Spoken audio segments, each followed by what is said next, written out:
We get free oil changes through Procter& Gamble, which is great. Except part of our deal with the company is it has to be sparkling clean in public at all times. Getting a coat of wax on her in February is a bit of a challenge. But it's the price of being a winner, I guess. What stipulation did Michael Caine make during the filming of the 1992 musical A Muppet Christmas Carol? Lord. A. He refused to do any scenes involving Skeeter. B. He refused to look at the ghost of Christmas future in the eye. C. He refused to wink or do anything he referred to as Muppet-y. Or D. He insisted on Scrooge wearing a collar instead of a cravat. Of course, it was a setup. Just the right group of sculpted model pretzel pieces were around the corner waiting in the wings, and before you knew it, the debauchery had become the order of the day. Reese's peanut butter cups with pretzels became everyone's favorite menage a trois of the 2020s. This is the Snaggletooth Rock and Roll Podcast.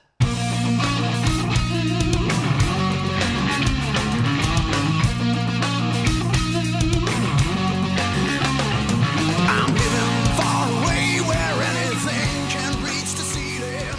2026 is here, and so are we. Big announcement, not made by us, on New Year's Eve, which I was asleep by the time it turned midnight. But Maryland Doomfest is going to be back Yay. in a shorter version, just Saturday and Sunday's worth of Doom. It's going to be June 20th and 21st, and we will attend. Yes.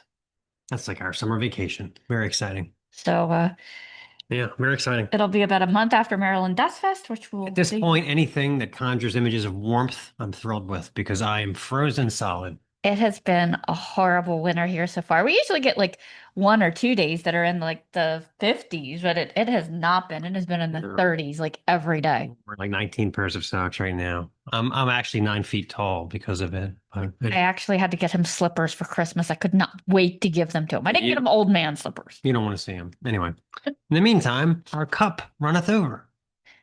This is a confectioner's tale older than your grandma's snickerdoodles. The original creation goes all the way back to the 1920s, I believe. It was originally romanticized Stranger Things style in the 80s. I believe it involved a commercial featuring some kind of skating collision. I remember that, yeah. Because dudes were always traipsing through Skateland, fingering a quart-sized jar of peanut butter. It wasn't very realistic, no. I guess realistic situations didn't matter as much in commercials back then. But at any rate, he eventually collides with someone who's eating a candy bar that ends up stuck in his peanut butter jar. They were wearing helmets or something, weren't they? I don't know. Maybe I was wearing a helmet. Who knows? Anyway, never mind how wildly unsanitary this exchange would have been in real life. It set off a true happily ever after marriage, if there ever was one. This was the public coming out of the combination peanut butter and chocolate that spawned the titanic brand known as Reese's Peanut Butter Cups that would dominate the world of sweets for decades. They were inseparable, morphed gladly into pumpkin shapes for Halloween snacking and bunny forms for Easter, like a true set of soulmates. The packaging didn't matter as long as they were together. They had a fever pitch in the early 2000s with Reese's Big Cup, a jumbo testament to the power of these two together. The crunchy Big Cup may have been their greatest performance of all. I can only shake my head and speculate what kind of no morals, market share obsessed weirdos couldn't leave well enough alone at the turn of the millennium. Maybe it was an after hours PR event. Maybe peanut butter had a few too many cocktails, but some sleazeball at Hershey had to ask the question, you and chocolate ever think about getting together with, I don't know, pretzels? Of course, it was a setup. Just the right group of sculpted model pretzel pieces were around the corner waiting in the wings, and before you knew it, the debauchery had become the order of the day. Reese's peanut butter cups with pretzels became everyone's favorite menage a trois of the 2020s. Now, not many people are aware of this, but the success of this newest product was bittersweet for the happy couple. They agreed their relationship needed a take 5, but the suits were looking for a fast break. Counseling is always a last-ditch effort, it seems, when a marriage is in trouble. But to their credit, the company spared no expense to bring in the ultimate consultants. This was a couple whose history extended decades beyond that of any confection. They brought in the one, the only, the dynamic duo, vodka and orange juice. Peanut butter was concerned about a media feeding frenzy, but Hershey's was determined to keep a lid on these sessions. In retrospect, it didn't help matters that chocolate hardly ever left the bar. PB eventually warmed to OJ, curious about how she never felt any jealousy toward the olive, particularly during the inception of the Dirty Martina era. She didn't pull any pulp. It was the roaring 20s, hun. Flappers, ragtime, beatniks. Olive was nothing more than a garnish, and she knew it. I had a really good agent at that point, had me all over the health and breakfast circuit, told me the world would be mine if I could just concentrate. Vodka piped in, "Don't give up hope, comrades. Love is more than just cocktail party." Suddenly, OJ got very quiet, muttering something about cranberries. To make a long story short, this is where the sessions broke down. Vodka was last heard chasing her down the hallway, exclaiming, "Come, Zeka! I've not spoken to Bloody Mary in years!"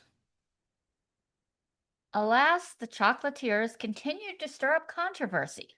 Not sure if they had these two hanging around in Dutch brothels or notorious chocolate bunny ranches, but soon the filth was slapped across the front page of the Candy and Snack Today magazine. Reese's Big Cups with potato chips.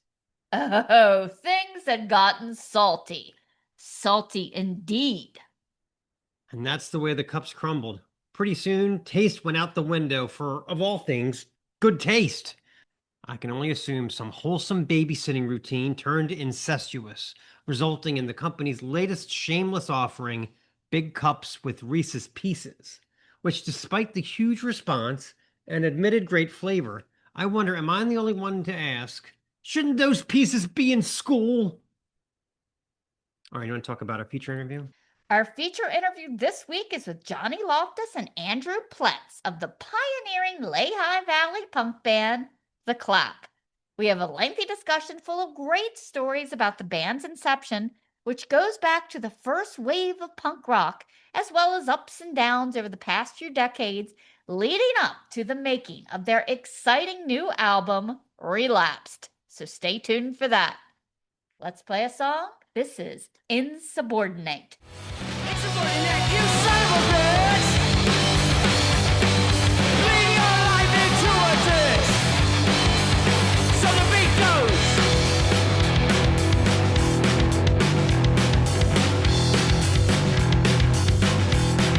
You little bastard!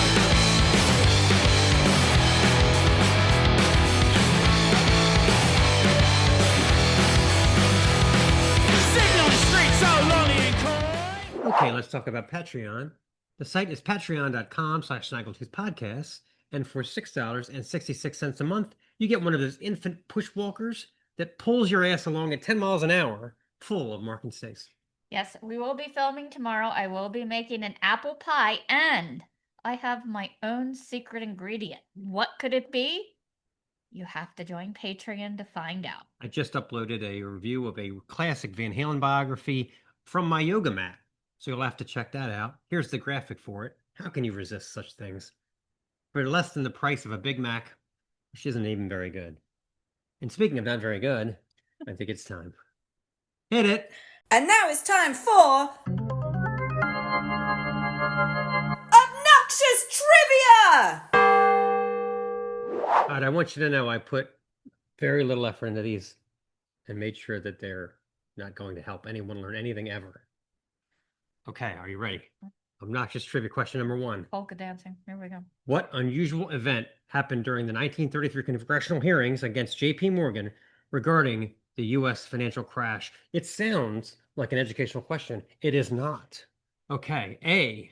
It was one of the first congressional hearings that featured a popcorn vendor distributing snacks from a wheeled cart in the chamber. B. Investment banker Otto H. Kahn was removed from the hearings because of his string tie. C. Senator Glass remarked the hearings had become a circus, so Ringling Brothers placed a female dwarf on Morgan's lap for the subsequent appearance. And D, South Dakota Republican Peter Norbeck spoke for over 17 minutes regarding the lack of flavored jellies available since the crash. What's happened during the hearings? I don't think they brought in a dwarf. So I'm going to go with South Dakota Republican Peter Norbeck.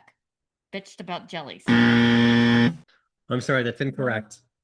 Ringling Brothers saw it as a great moment to capitalize on when he said it's been a circus. So Senator Glass was incensed when he saw that there was a female dwarf on Morgan's lap for the next inquiry. It actually did happen. Wow. Yep. Hey, Ringling Brothers they weren't gonna miss out on that. So okay. Oh for 1, number 2. Which of the following gift fails was recently featured in a December BuzzFeed Christmas article? This just came out like a couple weeks ago. It was called like gift fails or something. Okay. A father presented his son with a framed copy of his fishing license. Okay. B, an uncle gave his 10-year-old nephew a printed zip code directory. C, a young man presented his mother-in-law with a 20% coupon for direct cremation services from a local funeral home. Or D, a man in Boston gave his new daughter-in-law a homebrew starter kit, missing the fact that she had just checked out of rehab 2 weeks prior. Wow. What was an actual gift? They're all horrible. I don't even think there are printed zip code directories anymore with The power of family. I'll go with C, that he presented his mother-in-law with a coupon for direct cremation. I like that one the best, but that's incorrect. It actually is B, the printed zip code directory he gave to his 10-year-old nephew, Wow. who was thrilled to get such a thing. What is this? Yeah. I'm surprised they still make those. Like I said, every now and then I have an old man patient who asks for if he can borrow our telephone book. I'm like, yeah, we don't have a telephone book, but I can Google it for you, whatever you want. Or you can. So, okay, number 3. What stipulation did Michael Caine make during the filming of the 1992 musical A Muppet Christmas Carol? Lord. A, he refused to do any scenes involving Skeeter. B, he refused to look at the ghost of Christmas future in the eye. C, he refused to wink or do anything he referred to as Muppet-y. Or D, he insisted on Scrooge wearing a collar instead of a cravat. Michael Caine had standards. What was it? These are all kind of ridiculous. No one will learn anything today. I'll say that he insisted on Scrooge wear a collar instead of a cravat because he's very British. It's incorrect. I'm sorry. Oh, come on. He refused to wink or do anything he referred to as Muppety. He was going to treat this as a Shakespearean play.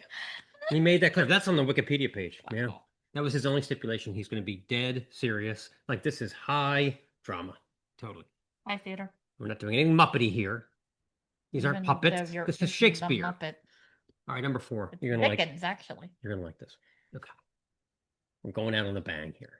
What early 1920s invention was inspired by an infant's need for fresh air, as described in Dr. Luther Emmett Holt's book, The Care and Feeding of Children? It came out in like 18-something. A, the infant proto-helmet. Sorry. Get it together. Here we go. A, the infant proto-helmet invented by the Welsh company David Trinplate Holdings that provided fresh air to infants and weighed 9.5 pounds. B, the Naugahyde baby bag filter, essentially a sack with a hose, marketed by the Sears Roebuck Company as a breathing remedy for infants and toddlers. C, metal cages patented in 1922 attached to apartment windows to help toughen up babies and expose them to colder temperatures, nicknamed baby cages. Or D, the infant wind catcher, a tall metal chimney invented by Chicago-based construction company for channeling wind directly into a child's nursery. We are looking at better breathing here. I do know that they did think it was good to take your baby out in the cold. This was for Yeah. respiration. Wouldn't take him out in this weather. Mm-mm. Our cat doesn't want to go out in this weather. He thinks he does, but then he wants it back in. I'll say they did metal baby cages. Ding, ding, ding, you got it. That's Wow. right. Eleanor Roosevelt admitted that she knew nothing about children, but ran right out and bought a chicken wire cage that she could stick her kid in Wow. from her New York high-rise. Yeah. The pictures, I'll put some pictures up on the screen. They're horrifying. Yeah, so you have this New York high-rise, and they put a cage on the outside of the window, and you just put the kid's crib out there, and the kid's like, why am I outside? They thought this was good for respiration. I do know that was a fact. I do remember reading that. Baby cages. It was in London, I think, was where they had them first. And then, of course, we wanted to be chic, so we went with that. Wow. Anyway, yeah. Tough One baby. story that one story when I was looking it up was like a woman looked up and saw the child in the cage and called like 911 basically because it's child abuse, right? Anyway, okay. 1 for 4, not bad. This has been Obnoxious Trivia. Okay, it's time for our Snaggletoon, and we're going to call this one Happily ever what? So think about all the stories you heard as a child that ended in, and they all lived happily ever after. I mean, the author had just spun a 425-page epic yarn about princesses, witches, and evil spells and wicked stepsisters. It was enough, and happily ever after was a nice way to close out the tale. But practically speaking, the ever after covers a pretty long time span. A lot can happen once the dragon is slain and the white stallion is put out to pasture. Fast forward to our fair princess about 5 years later. The enthusiasm of the situation may have, well, cooled a little. Well, I'd say things are happily ever after-ish, she says with a weary grin. Well, when Graham rescued me, it was the thrill of a lifetime. I had no idea at the time that he was a sweeper. Entering sweepstakes is a big part of our lives at this point. We try to keep up with all the latest envelope trends, since we buy them by the case. He's always on the lookout for envelopes scented, fiber-lined, or decorated in some way, since we're sending out thousands per week. Prince Graham weighs in. We don't sleep on mailboxes either. Some of these mailing houses are pretty slick, so we have to spread our entries around. We may hit 30 to 40 different neighborhoods on any given Tuesday. Of course, no one can argue with a couple's garage full of goodies from years of sweeping. 94 cases of Bactine, a lifetime supply of sugar-free Werther's candy, and their 2019 Kia Sedonia, complete with the Mr. Clean character on the side. We get free oil changes through Procter & Gamble, which is great.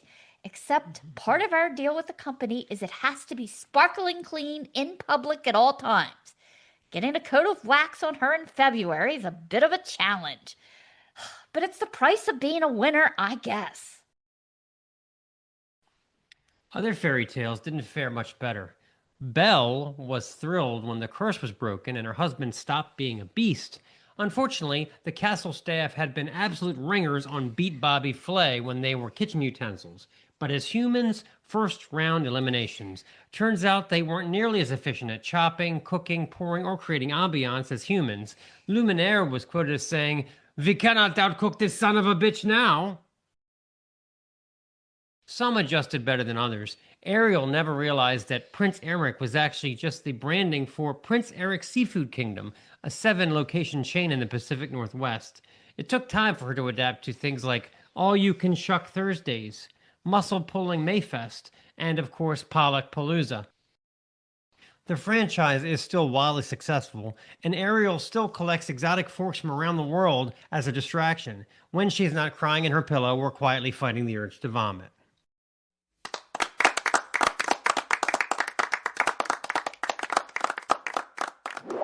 Okay, I can't take anymore. Let's hear some clap. This is Lost in Germany. Put the cigarette out the dock. I can't understand the language. A little section will be fine. But now I'm lost in the fatherland. And I'm lost here without a plan. I'm lost in Germany. I'm lost in Germany. I'm lost in Germany. Fuck this education, constant fornication, trains on a fucking time. No procrastination, no time for litigation. This place blew my fucking mind. Can I have a drink of... Hey, how did we change outfits so fast? Must be the miracle of cinema. Anyway, it's time for us to bring back a sponsor that's near and dear to our hearts, Jersey Pickles. They have all kinds of lovely olives, pickles. They've got pickled onions if you're into that sort of thing. Spicy stuff, Spicy stuff, sour stuff, all kinds of. even sweet jerkin if you're into that kind of thing. We have so much the very thing here. Check this out. All right. These are firecracker chips. Oh my. So those are your classic chips. Nothing better on a sandwich. Nothing better just in your mouth. Oh my God, I love them. Yes. Guilt-free eating, guilt-free snacking. Never got any better. In case you're tired of pickles, here's some jalapeno stuffed olives. Put them in your mouth, put them in your martini. Like it could get any better. Oh gosh, get in my belly. So One of my favorite sponsors. We will eat these until the cows come home and then we'll send them back again. So use our link. You can hear my nails tapping. You Not really. cannot resist it. Probably because this is a plastic jar. Hey, look at that. We changed clothes again. Wow, amazing. Must be all the fairy tale magic. That's right. Okay, it's time for Collecturbation. And we got the record back there. How slick is that? And then here we have the CD. We're going to talk about this amazing compilation, The Soccer, from 2006. It came out on Continental Crypt label. So my math, here, let me prop this up. There we go. So my math may be a little off, but I'm counting something like 6, maybe 7 decades since rock and roll charged out of the gates in the late 50s. And one could argue that what has survived at this point is just an imposter, a watered down, corporate driven echo of the original, irresistible, and irreverent collision of blues and hillbilly music that drove our parents crazy. This compilation of impossible to find hard rocking soul singles from the late 60s, courtesy of Crypt Records connoisseur Tim Warren, is pretty damn close to that original sound, and truth be told, it may be a bit much for the casual rock fan. Honestly, this album isn't for everyone. If you've spent years on a relatively safe diet of Panera and Chick-fil-A, spice rubbed spare ribs and fried catfish may just send you into some kind of food coma shell shock. Similarly, if the closest you've come to hard-rocking soul music is Zepp's The Bridge or The Breakdown in Jefferson Starship's Jane, you're probably better off steering clear of this one. Several things about the soccer made it a mandatory feature for this show. First, there's hardly anything about it mentioned anywhere on the internet. For all the hootin' and hollerin', the suave vocal charms, the groovy horn sections that represent 11 players shoved into the same crowded room together, hardly anyone in recent years has taken the time to review this thing. Also curious is how many of these artists remain totally obscure. Listen to this album all the way through before looking anybody up, and you'll be convinced that these guitar and organ-charged rockers, born in the shadows of Sam Cooke, James Brown, and Otis Redding, they must have gone on to 14-karat gold careers in the era of funk that soon followed, but this is not the case.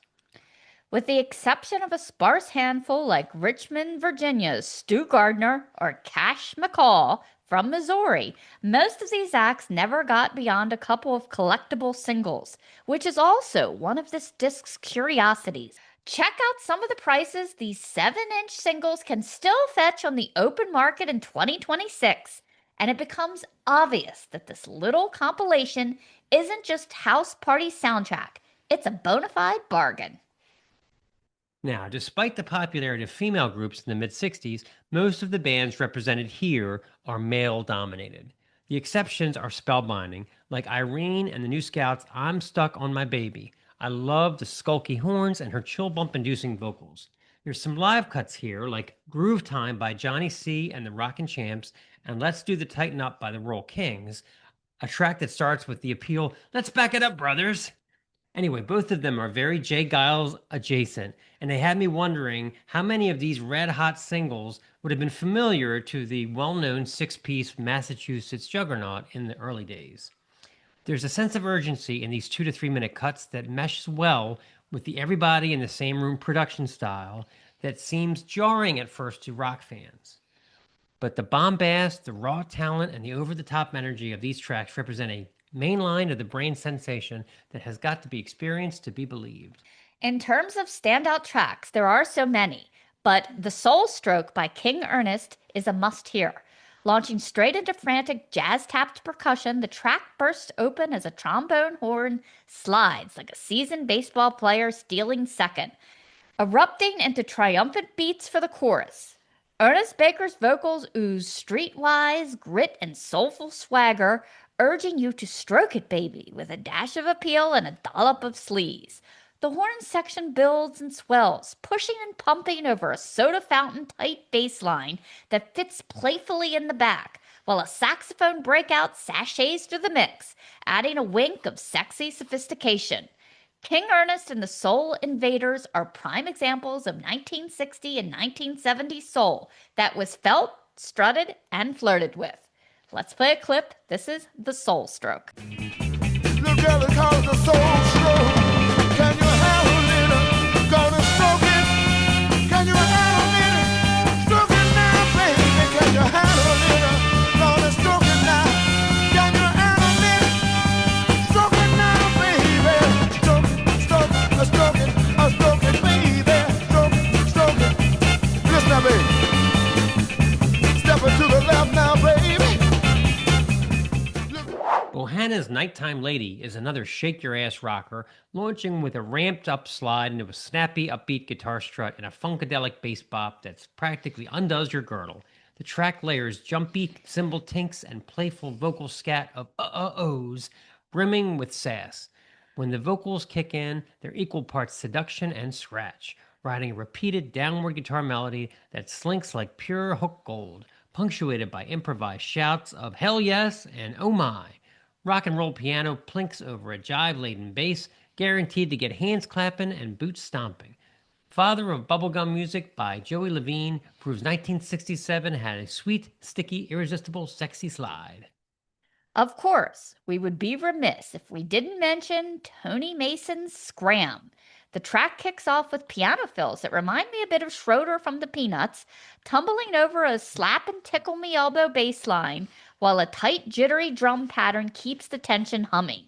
Mason's vocals are smooth, full, and street smart, bolstered by backup singers who coo and echo his lines. Horns honk and punctuate while bass burbles bubble in the bridge like a mischievous heckles.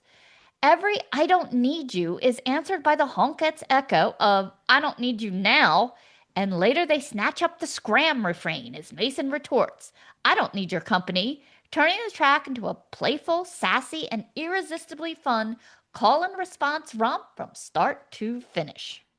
I'm impressed that you did, while bass burbles bubble in the bridge. Pretty good. Not an easy one to get done. Sure, we've got the trimmed down vinyl copy back behind us, the Soccer 2, to show off, but this 26-song compilation is really one of the greatest things to come out of the CD age, particularly considering most of these bands never had a greatest hits or anthology disc related later. For those of you who, like Nick Cave, have wondered why are there so many shitty songs on the radio and why are they all the Red Hot Chili Peppers, embrace this unapologetic time capsule of hard-hitting actual soul music, sharp, sexy, and full of attitude. Let's close it out with Scram! So scram! Make it, baby! Get on away from me! So scram! Make it, baby! I don't need your company! You ain't talking to the same man who used to deal with his last time. Get my shirt on my back just to be with you sometime. You ain't talking to the same man. You have heat out of your hand. Interesting interview? This is our interview with the legendary Johnny Loftus. He has been the heartbeat of the clap since its inception. And I think it was his parents' attic, basement, something. Anyway. Get to hear all of the details. Yeah, we'll get to hear all the way back. You may not think of Lehigh Valley as a Punk rock birthplace, mecca, yeah. but it sure is. And he is still going today. This album, I believe, has some redos of past songs as well as new tracks, and he's still writing. Yep, so check it out. Take it away. So when you started, way back with their two high school friends, bands like the Ramones and the Sex Pistols and the Clash were also kind of just shaping what punk would become. Coming in that early, what did you want the clap to sound like? And back then, what bands or scenes were actually on your radar when you were trying to figure out a sound? Because you're like OG. Yeah. Well, since we were so close to New York City, there was a club that used to have shows. Let me take it back a little further. There was a Roxy Theater that's still there today. It's a movie theater. I used to help out my buddy up there who used to work there So in turn, I knew another guy that used to book shows there back in the 70s because Kiss played there, and uh, Bebop Deluxe, and Crack the Sky, and what's it called? The Nazareth played there, Status Quo, Rush, all these bands. Billy Joel played there, Nectar played there, uh, Cheap Trick played there. So when I was young, I used to go up there, and I used to help them up there, and I kind of work up there, and I changed the marquee with my buddy. And then when the bands played, we my friend would pick me up because he wanted us to crawl underneath the Roxy Theater. They would give us a cord, the cord for the amps, and the snake, actually what it was, and we would take the snake underneath the Roxy Theater and then stick it up through the stage so that they could run the monitors Okay. and run everything and run the speakers. So that's what we were there for. But then we also popped popcorn in the back in the basement in preparation for the shows, and for the movie theater during the week. We used to pop popcorn, and then they would reheat the popcorn and serve it, put the hot butter on it and stuff. But that's how I got my start. And bands like Cheap Trick, and the Motors, and Alex Harvey, and other really cutting edge and like early, like phases of punk would be around. But then also a bar called the 4th Street Saloon was where we really got our taste of some of the bands, because Johnny Thunders came down there and played with what's his name from the can't think of his name right now, from the MC5. Can't think of his. I can't help you out there. Yeah, he was from the MC5. He was really he came down with Wayne Kramer? Was it Wayne Kramer? Yeah, Okay, Wayne Kramer, and yeah, him and him and Johnny, they come down and they're on stage, and Johnny Thunders gets up on the mic. He goes, anybody know how to get any heroin around this fucking place? He goes, all they are is speed freaks around here. Looking at him like, we're punk rockers, but that's what punk rockers are. I said, Right. we're speed freaks. All of them were speed freaks back then. But I was a young guy, and I was only 18 years old, and I was sneaking into shows with back then pace. You could use somebody else's license because they didn't have a picture on the license. All you had to do is remember all the stuff, all the information on it. So I could tell you right now who I was. I was Michael Kowalczyk. I lived on 1925 Railroad Street, Catasauqua. I was born in 1958. Oh, that's great. That's great.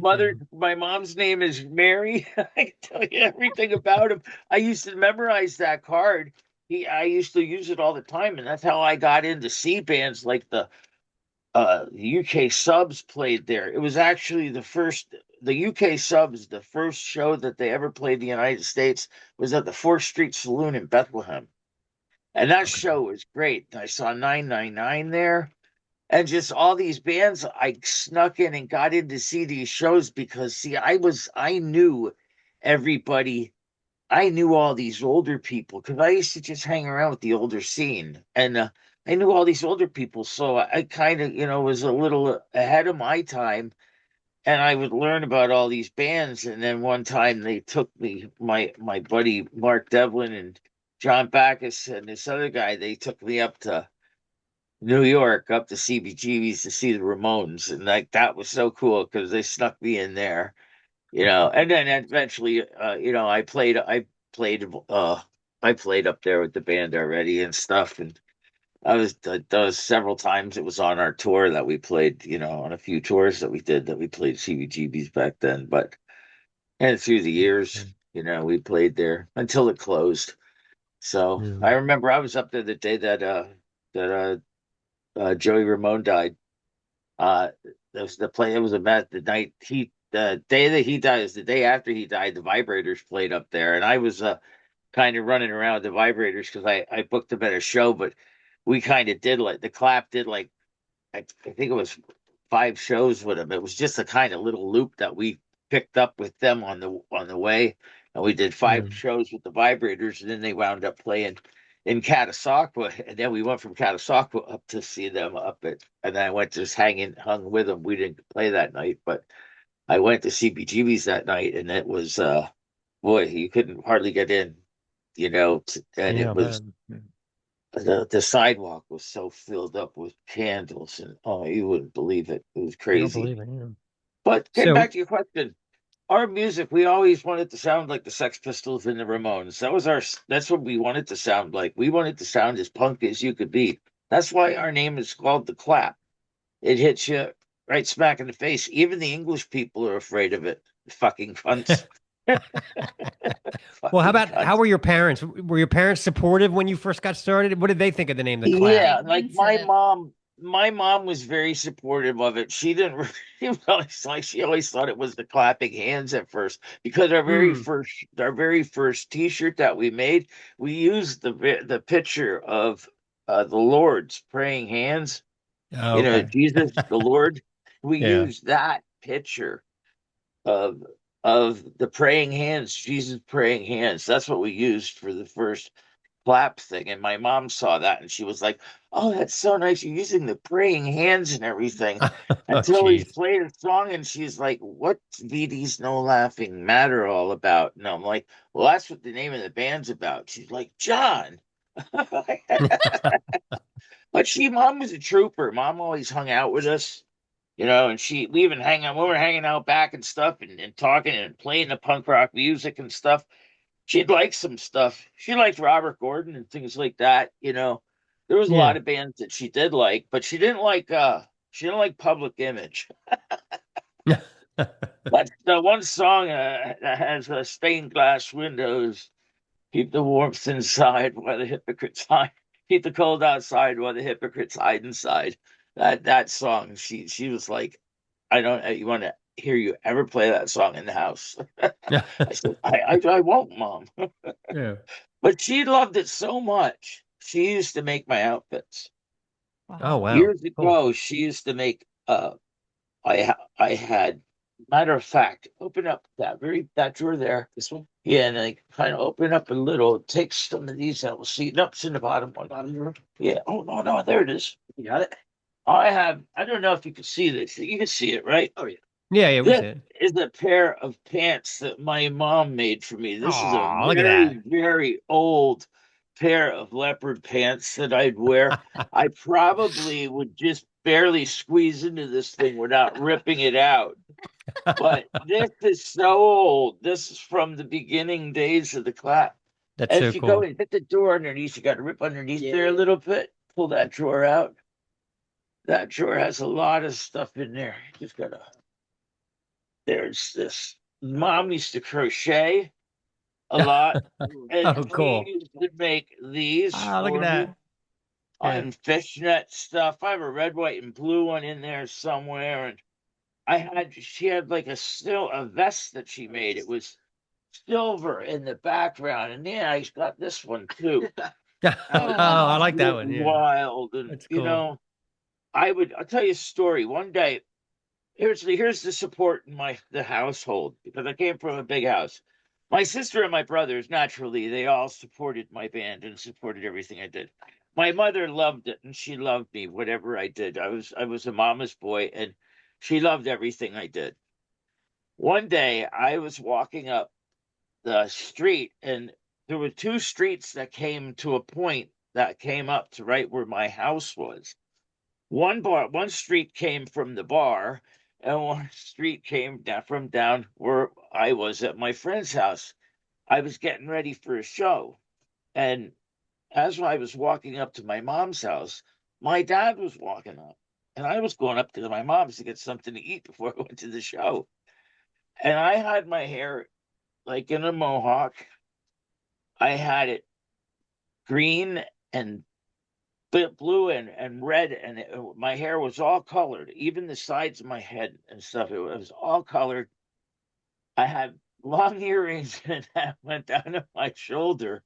I had like that leopard pants on. I had a vest on that my mom made that was silver in the back, and it had it had a peacock, or what they were they with some kind of peacock feathers that were sticking out. They'd stick out about 4 or 5 inches.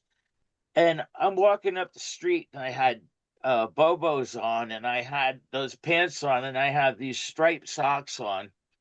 And I come walking up my street, and I see my dad there. We kind of meet, and then I kind of went behind him, and he went in front of me.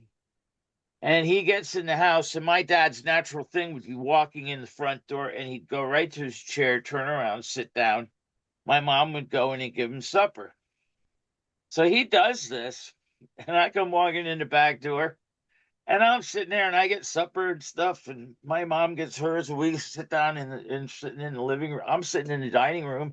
He's sitting in the living room. His back's to me. He can't see me at all, or my mom. And he's like, we're sitting there eating, and he goes, Mom, you should have seen what was walking up the street when I came home here.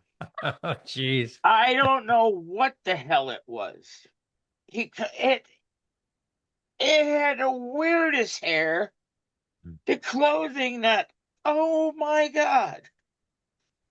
My mom, we're sitting there, we're trying to eat because me and my mom were laughing, and he's trying to explain me.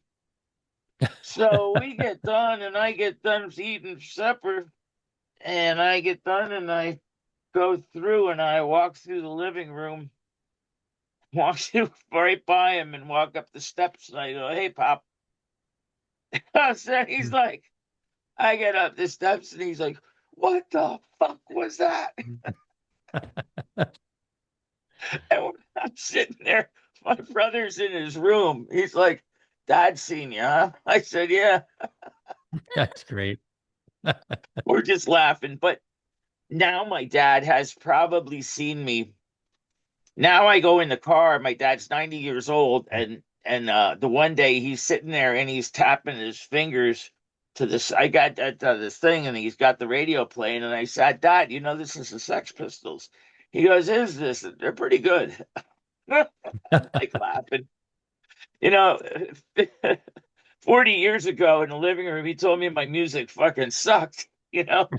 And now, you know, he sits there and he listens to everything. He likes rock and roll and all kinds of stuff. But he has probably seen the band play, oh God, about 10 or 12 times. He goes to see more than that, about 14 now, 13 or 14, because one of our big shows every year is called Punk Rock in the Park. We do that every year. But you know what? You got some questions yet. Keep going. Stop me all the time because my name's Johnny. Shut up. That's Shut okay. up. Have you always played bass and sang? And which one do you like better, or which is harder? Oh, I've always was the bass player and the singer. And now we went back. Now we're a 3-piece band again. We're going to add another guitar player because it does make it easier for the lead guitar player and Matt to do his stuff. And it does give us a fuller sound, but we've always been a 3-piece. I've always been the lead singer, and I've always been the bass player. But now, too, Matt, he is a good singer, and he likes to take on some of the jobs, and he'll take on the role as singing, you know, some of the songs, which I'm glad. So I'll get to be just bass player every now and then again. So, but there's some things about me that are different. It's a different show that you see when you see me, because sometimes I don't stand during the show. Sometimes I sit down the whole show. I lost my right leg back in 2021 due to an infection. I had Mercer, and it got into my knee. I had a really serious back problem, so they built me back. I have like $1 million worth of operations and parts in me now, so I'm a $1 million man, and if I get any more, I'll be, you know, some $1 million punk, you know. Like exactly. Yeah, I feel like $1 million when I wake up. So back in the early 90s, that was kind of when the band kind of went into its first hiatus, partly due to substances and partly because of bad management issues. Going into that period, did you think having management was going to, what did you think having that was going to do for the Clap? And what did you learn the hard way about what management did not do? uh, the I learned a lot in those years. In the '90s were kind of a really tough time for me because I just, went in a little downspin for a while, but I did stay playing music, but was playing a band, my other band, my alter ego is called Nostalgia Crisis, which we play all kinds of the old the old punk rock songs, and I don't play any clap music in that band. I just do all kinds of old stuff. And we used to get really acclaimed. We actually played a few shows with Iggy Pop because he liked Oh, us cool. so Wow. much. He said, "Wow, do you guys want to play a few shows?" So we went and opened up for Iggy a couple times, and it was fun, to do the shows and stuff. And but we were fucked up at that time. And I actually that band actually stopped because the lead guitar player, Bobby Amazon, God rest you, Bob, and I love him. He died of a brain aneurysm. So Oh. one day he just didn't come to practice, and we just like disband, and it was bad because we were real. And at that time, I really went into a clean phase, and then I started to play in the band, the clap again. But I started to play with when my guitar player, he was, in rehab and everything. So we had this rehab kind of mentality when I got back into it, and I didn't do anything. I didn't smoke. I only smoke my medical marijuana, but I only smoke Okay. marijuana. I smoke my pot just because I have so much problems with neuropathy and stuff like that. Phantom pain, phantom itch now, but I've had neuropathy before they even had a name for it. And just doing that, just was, getting along too with everything. It just, I don't know.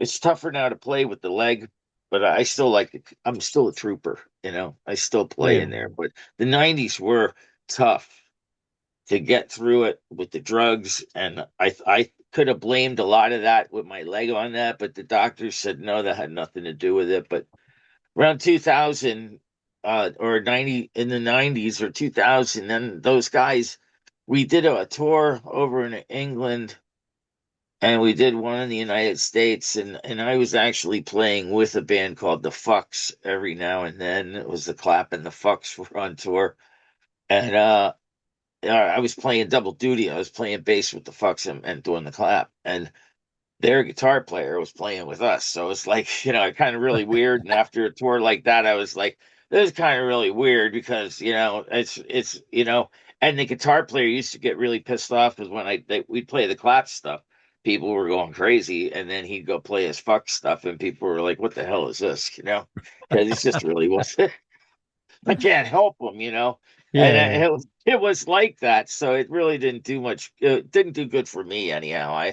I got out of that, and I got together with some really good guys that played with me a long time, which was Mike DiPaolo, who played drums, and then Mark Cale, and we played for a long time. That's when I brought the Pork Dukes over from England, and we did several tours with the Pork Dukes, and did that. And then I had some kids, in between there too. I had two children. They're grown up. They're 18 years old, and they're flying away, and I'm still playing again. This is the second time my children flew away, but I tell my wife, I says, don't ever get rid of your daytime job, because when they leave, they don't come back unless they want money. So What about the Pork Dukes? How did you hook up with them? Was that part of that European tour or? yeah, no, Carl Anderson, he all of a sudden he made he just took on his own to make like a website for the Pork Dukes. And he just made a web page, and then he had a couple songs that had the lyrics on, and he was putting, just the pictures from the albums, and just putting records, the lyrics to the records. And all of the Pork Dukes actually seen it, and they wrote to him, and they asked him, well, if we give you all the other information, would you, put it on the website? And he said, well, sure, I will. So, and then they got to talking to him, and then he said, "Why don't you come over here to the United States and play?" Well, he said, "We don't know anybody to come over to the United States." He goes, "Well, if I told you somebody, would you come over?" They said, "Yeah." So Carl called me and said, "Hey, I got the Pork Dukes on the phone with," and he called me and Frank Foe, he told, and he calls them, and Frank's like, "Johnny, you got to work your magic. You got to." So I'm like, "Okay, let's see." So I talked to the Pork Dukes, and we did the magic, and we brought the Pork Dukes over for their first United States tour, and was that funny? No one ever knew who they were. They were such a band that was just so, everybody used to try to think, who were they? What band was that? There was so many bands that they'd say that they were status quo. The one guy was actually in the Steel Ice band, but that was it. Okay. But they Okay. were two small, short guys that didn't come up the higher. Like I think they were Okay. 4 feet tall. They were midgets, and they were twins, and they were funny. Horrendous and Vilos. And my name in the Pork Dukes is Johnny. I'm Johnny Styles. So, and Okay. I sing a couple songs with the Pork Dukes and stuff. But I actually do all their merchandise, and I do all their T-shirts, all their merchandise, all their record reproduction and everything. We do that with Strain Records because they're the Pork Dukes they're very old now. They're in their 70s.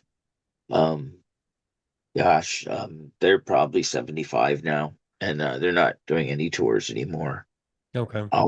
That's all open for me to do. So if I want to go out and do the Pork Dukes and do a Pork Dukes tour, I can get together some people and do it. But I'm really just thinking about talking to this other guy about doing a Pork Dukes film, which is going to be animated cartoon, kind of thing. Oh wow. And Okay. really would like to do an animated thing and do it with the records and picking up their songs, and basically it has a whole drive with the thing. If you ever heard the song Three Men in an Army Truck, it's three men in an army truck, three men in an army truck, and it goes, "There ain't no heaven left in the countryside." And that just goes on like 3 or 4 times. But each time it goes, there was two men in an army truck, and then there goes one man in an army truck. So I don't want to give away all the stuff, but it just goes on, and we make a storyline, and the storyline would fall in Okay. like that. But it's actually with Nazis and does stuff like that. If you see the Gotcha. Pork Dukes album, they have all that stuff in there. But we eliminate that when we bring them over to the United States and stuff. We don't do anything that instills any kind of hate, because actually the Pork Dukes they're Jewish, so Okay. it's something that they don't want to Yeah. do. That was 1976 hype that was all done about, with Susie and the Banshees and everybody using a swastika. That was all just hype, and that's all it Yeah. did. It sold the industry like that. So, but next Well, question. that's all right. Yeah, I wanted to ask you. All right, so you've kind of done it all. What do you think? Which is the toughest job for you over the years? Was it performer, like promoter, or producer? What was the hardest? I'd say uh promoter, as a book the promoter level of booking the tours. Like by when I booked the 999 tour, that was probably the most successful tour I did, but probably the hardest one I did. Okay. Because but it did give the clap and everything a lot of leeway, and we made more money, and get we could ask for a bigger um uh price. We could ask for a bigger amount that we wanted, and there were Mm, sellout shows on the tour. Chicago, mm, and Catasauqua, New York. There were a lot of sellout shows, and there were 2 nights in New York, and there were 2 Catasauqua shows. So there was a lot of that's cool. it was good. But like I said, there's a lot of things you got to do, and I'm all about selling merchandise and doing that and making sure the tour runs right. I kind of keep the P's and Q's and keep all the ducks in a row as much as you can out on the road, because you always got 5 or 6 assholes to keep in line. Yeah. And everybody's got their own idea what to do. So you got to keep them all on a light string. and Yeah. then be able to pull them all back in whenever you need to do it. So, Yeah. but yeah, it's fun. It's a labor of love. I mean, bringing the pork dukes over here was great, but after a week of bringing them over here, I was paralyzed for 2 days. So I would say the promoting part and the production part of doing it, and getting it out and doing everything, because I do everything. Now the clap Right. does everything. We actually even roll. We have a trailer that we even set up. We have a stage. We can set up our 20 by 16 stage with all the sound equipment. And as long as you Nice. give us Yeah. electric, we can play anywhere now. That's cool. All right. Yeah. So it had to be kind of disheartening just when things kind of started moving again for the newer rendition of the clap. But you kind of had the 1-2 punch of the pandemic and then your illness. Um, Yeah. what was the one thing that kind of kept you motivated that you were going to get back in the studio and you were going to get back on the stage? Well, we still had a open recording contract and stuff with Violated Records, and we actually had another contract which I threw away. And I will get it back later on. I could touch base on that with you, but we did have a record deal with Violated Records, so that was always my drive. And the guys that I had in the band at the time were, working on new songs, and there was a lot of things. See, I'm a mover and a shaker. I don't quit. Yeah. I got a lot That's of great. stuff to do in the world yet, and I'm not ready. Still got songs to record yet, and I want to do a lot of stuff with these guys because these guys are really uh, young and very have a lot of ideas, and I like what their ideas are, and I like the clap, when we can grow, and that's a big thing to me because I don't know how long I'm going to be able to go, and as we're going, I mean, if I stop and I want to get out one day, and these guys want to keep it going, I'll let them go, and they can keep Yeah. it going, So that's the way I'll be. I'm not going to sit there and take the brand and just keep it. I'll just charge him 25% until I die. There you go. Yeah. Yeah. Yeah. There you go. So you were talking about kind of moving back and forth between being a 3-piece and the 4-piece. When you re-recorded like the older stuff, like VD, was it easy when you were a 4-piece to kind of get that to translate, or did you have to kind of go back and rearrange it a little? Oh no, it's easy. I really let the guitar players have a lot of, you know, leeway of what they want to do because I don't play 6 string guitar. Um, I just let them do what they want to do. If it sucks, I tell them. If it sounds Yeah. cool, I Yeah. tell them. It's the Yeah. way I am. If it sucks, I'll just say, where the hell did you get that from?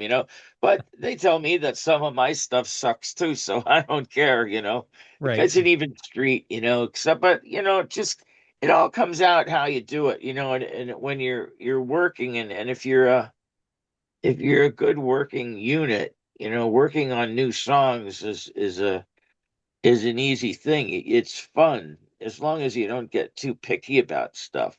I don't like to overwrite songs. I don't like to overthink things. I like to keep them rough. I like to keep them a little raw. So I like to get in there and do a demo tape right away, and then even get stuff for a single right away. I like to do that and keep it going. So, because like I said, the sound is going to change a little bit, but I do keep it when I write my songs. I mean, there's going to be my songs in the mix all the time, but there's going to be some of Matt now coming in, and there's going to be Andrew playing the drums. So it's just going to have Frank always tells Frank Foe at all. No, I Do you don't know think so. Fro from FOE magazine? I Okay, don't think so. he was very influential with me around here. He tells me that hey, every time you do the clap, Johnny, he says it sounds like a clap, but it sounds like it's very interesting because every guitar player is a little bit different. Right. He goes, and now it sounds really great. He goes, Yeah. it's really good. So I just listen to what the people say. I never get a bad review. I have not gotten a bad review about these guys or the other guys, you know. With the other guys that were right after I got out of that's one thing about them. The last few guys I had playing with me, as once I got out of the studio, I mean out of the hospital, and they were writing songs and working on things, but it was great that they were doing it. But all of a sudden, I really got a weird feeling about them. I felt like the band wasn't even mine anymore, and they were, uh, we were supposed to do another album with Punk Rock Records in New York, and Marty, I told Marty, I said, all of a sudden, Tom, the guitar player, who always had rubbed wrong with me ever since I let him back in the band. He just rubbed me wrong all the time. Well, he wanted to do this song, and it's a fucking lousy song, and it's a song called "She Is Beautiful." And I mean, one of the things that the rule of thumb is you never use the song "beautiful" in a Yeah. punk song. It just doesn't work, you know. Right, right. No, it's like there's rules of thumbs that you don't use, you know. Plus, the song was about his girlfriend, and with his girlfriend, actually, he was in a band before they broke up because he started dating this girl when she was like 16 or 17. So we were listening to this song, and I was listening to it at a show, and I was like, in between sets, I was outside with my phone listening to the song, and I said to my buddy, I says he wants to put this song on the fucking album, and we're listening to it. All of a sudden, this his wife comes up to me and she says, "Is that when he was 16? Is that when she was 16, or is that now?" And I was like, "You got to be kidding me!" I said, "Well, that song's not going on the fucking record, so that Yeah. song not going on the records caused a lot of friction." And then once I said that, Art said that he was ready to go, and he was with me for a good 10 years, and he wanted to get out for a while and take some time off. And then Butch, the drummer, he said to me, he goes, "I got to get a new job and stuff." He just lost his other job. He had to get a job, and I understood all that. So those guys wanted to leave, and the other flake who always was under my skin, I told him to get going because I don't want him in the band anymore, and I won't work with him anymore because I don't work with people like that. He just got under my skin, you know, and Right. it just didn't work. So, as good of a band as it was, you know, and as good as the sound as it was, it's it can be reproduced anyhow. I like the sound better now. And I think if we had another guitar player and added it up to really fill it out, it would really sound great. Yeah. Because Yeah. Matt is over the top. He's like really good. He's probably the best guitar player I've had in the clap now for ever, you know, because he's really good. He's highly experienced, you know, and he's oh god, there's just he picks up the music really good. And like I said, we have fun, the three of us playing. It's great. I love Well, these guys. some songs on the new album I wanted to ask you about. So, like, I really like the guitar burst in "Lost in Germany." That's a great one, and the Okay. hook is really good in that one too. When you're writing, do the hooks just come to you, or do the guitar players help with that, or how does it come together? With the Lost in Germany, that was actually written by me and Mark Hale. Okay. Mark said I could use the songs and stuff and still use them.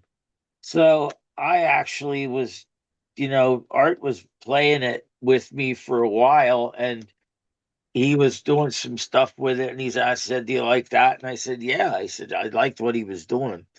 And and the hooks in there and stuff, it was just really good, you know, because to just working, he was really aggressive, and he was learning a lot about, you know, lead guitar and stuff. Yeah. And I think playing with Menace and stuff like that, and a lot of things, because we toured with Menace like 3 times, and we toured with the Pork Dukes and 999. So all them tours that he was out doing with me, and I mean, I really, gave him a lot of experience, playing in the band and doing things, and it just he built up. He started really filling the part and started doing it, you know. Yeah. And I liked it. I liked a lot of the stuff that he did. The driving force and the speed, a lot of that stuff though was with Butch. He's very good, and he's a good tempo drummer. Butch is always like, like I said, he's a great tempo drummer. Yeah. He really keeps a good driving beat, but. Yeah. And me and him could really get together, and I love when I can sit back and look at the drummer, and me and the drummer are really working together all the time because Yeah. the Yeah. guitar player is doing his thing. I like to just be me and the drummer got to be really tight, and guitar player. Then we don't even have to see him. Yeah. He just does what he wants to do. Just me and the drummer stay tight. Well, So speaking of being lost yeah, in somewhere, like what are some of the worst places you've been lost? I'm sure you've gotten lost before in your tourings and no, I comings and never goings, lost. Just a little bit confused. Never lost. Just confused. Just slightly misplaced a little bit, but never Yeah. confused. I'm never lost.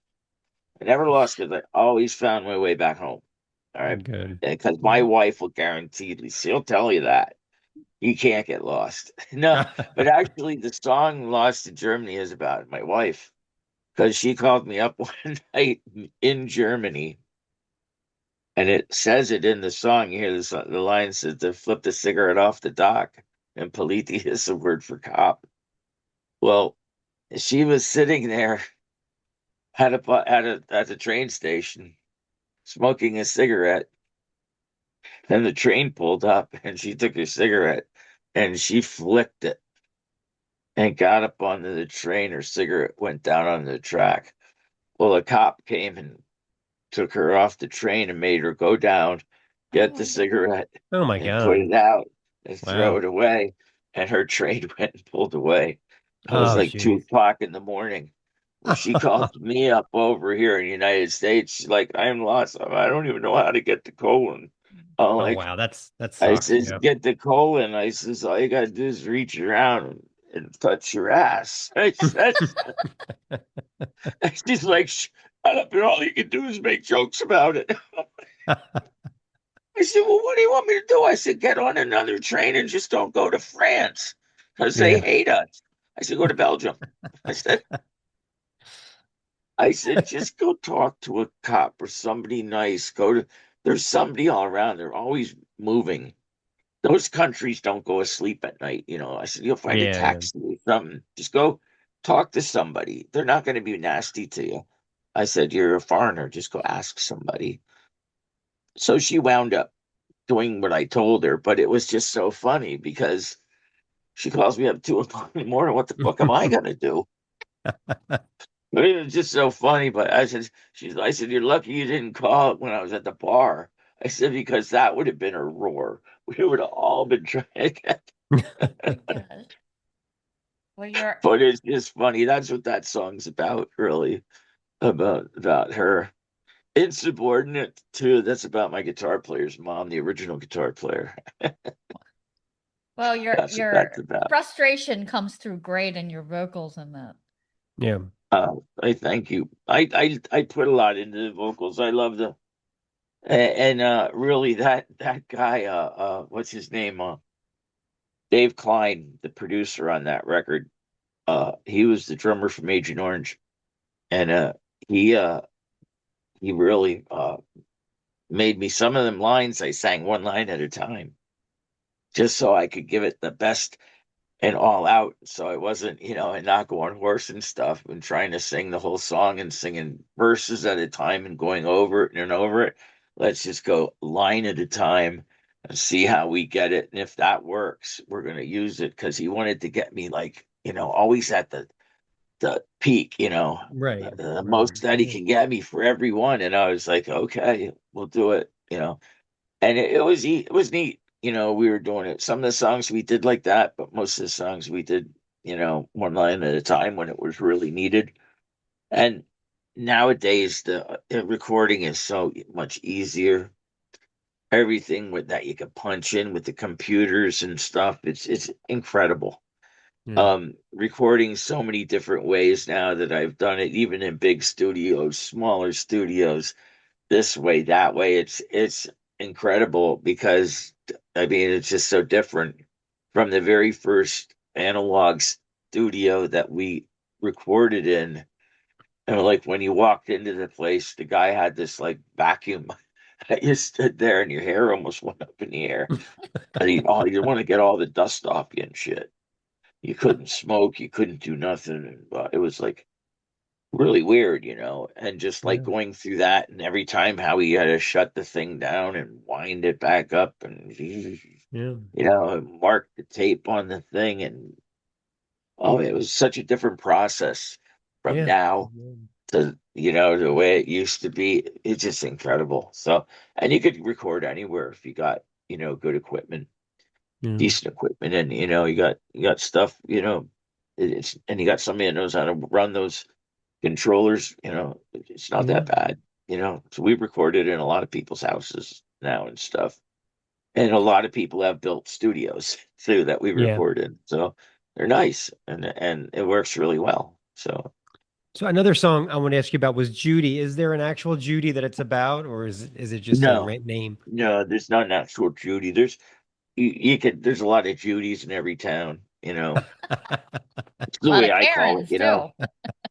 Yeah, but there's a lot of bad guys too that are out there. Just there's screwballs too because I'm against all that. I have a young son, and I told him, don't be an asshole, because I'll knock you on your ass. I said better have respect for girls that you go out with and stuff like that.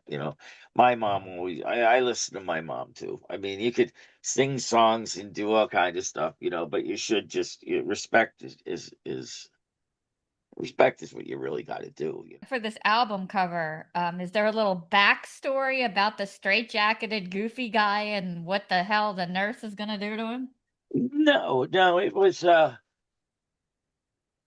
basically because it's like a follow up of one of her albums is called Clean Living and Penicillin.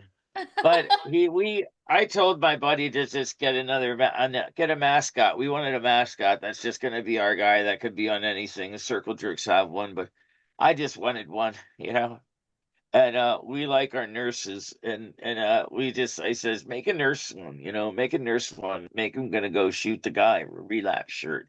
Because he asked me what I wanted for a cover. I says, well, do something like with a nurse and holding a syringe, and then he got the guy because we have him, and the reason why he's in bondage and stuff like that, because we usually have all of our girls in bondage too. Everyone that we've ever had, I don't know what it is, every girl that we've ever, and it's so funny because a girl artist drew those albums, that the covers to Don't Say No, and the very first girl T-shirt that we had, she's tied up, and those are girls that drew these, Oh, not wow. me. And I'm like, they're not drawn by guys. It's just That's we right. It draw makes the it goofy. okay. It makes it okay. We draw Yeah. the goofy ones with these girls. They have a warped mind, and they draw the stuff in bondage. So that's the truth about them, because the guys didn't draw them. The girls drew them, Fair which enough. is so funny, So, this is your new drummer. Was it Andrew? Yes, it's Andrew. Indeed. So, Andrew, we haven't talked to you at all. Kind of what is your background? Is this your first band, or have you been in other ones? And how did you end up in the clap? So I've played drums since I was like 5 or so, and I was in bands right before COVID happened. I was in this little like garage rock band that we just played open mics with my one friend Aiden, and that was, I guess, my first band. I'm falling over. My first band experience. Never really went far, but eventually after COVID and whatnot, I got into punk scene stuff with a band that just recently disbanded called Rotting Fruit. And it was just a bunch of us like teenagers in high school, and we played not too many shows, but enough to get our name out and whatnot. And we released like one little EP. And Okay. at, I believe, I can't remember if it was the last show that I Yeah. played with them or the, Yeah, I think it was the last one. yeah, it was December 9th, 2 years ago. December 9th, 2 years ago, I I played. threatened him with his life. Yeah, I played a show with them, which was a really fun show that we played at, and Johnny was doing sound because Adrian? Yeah, he helped the kids who booked us used all of Johnny's stuff for sound. So Johnny was there helping them set it up and did soundboard as I played. And during that show, Johnny got my number because I was drumming and whatnot. He said that he might have a spot for me in the future. Eventually, I left that band, and a few months passed, and I think Johnny, you sent me a message or something happened. Yeah, I got a message. Yeah. Either way, we got in contact. We started playing, and then I played for you for 2 years now. 2 Yeah. years now. 2 yeah, summers. with a little break in between Yeah. for what, like, 2 I think it was like summers. 3 He months. came along for the first show we played was a punk rock in the park at North Catasauqua Playground. We play a really big show there every year.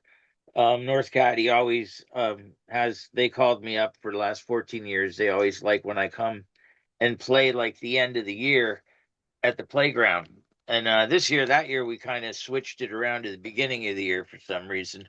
I guess somebody was telling me they couldn't make the end of the year shows, but I switched it back because it wasn't as good, but it was a good show. It was actually a great show, and the turnout was really good. But it wasn't good for the band to play that early in the show in the summer, so I switched it back to where we were. And we also do a couple other shows like that. And we will be doing more, like one down in Freemansburg. We also do a punk rock in the park kind of at Bushkill Park. It's another amusement park that we play at every year. And I've been asked to do the show at a couple places and asked to do, punk rock in the park at a few different locations, and we're gonna do that. That's why we really brought the trailer. My brother, he's really a lot of backing, in the band. My younger brother, Tom, he he got us a trailer, and now we can pull all the equipment. We can pull a stage. We can do everything, That's So awesome. it's really good.